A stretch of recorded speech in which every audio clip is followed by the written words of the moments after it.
I'm not sure that there's a big difference between whether you work in government or the private sector, as long as you're working with other people.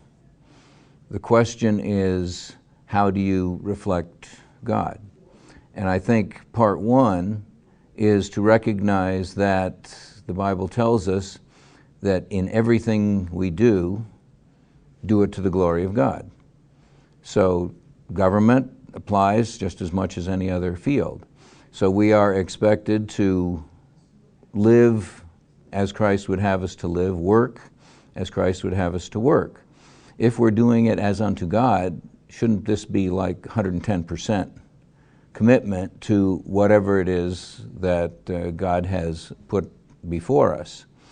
The other thing I think that's very important is to live our faith. People are watching us all the time, and we have got to reflect to the extent possible in our lives the principles that God has laid out for us. To be loving, to be respectful, to be interested, to be concerned about other people. And in that, we will be, as the Bible asks us to be, Christ's ambassadors. 2 Corinthians 5:20 says, you are ambassadors for Christ.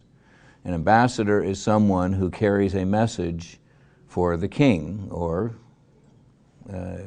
if you're working for the government, you, as a diplomat, you may be carrying messages from the Secretary of State.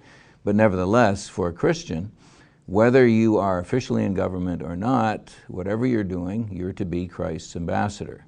The ambassador is a personal representative of the king, the ruler, the president, and you don't do anything that's going to embarrass the one that sent you.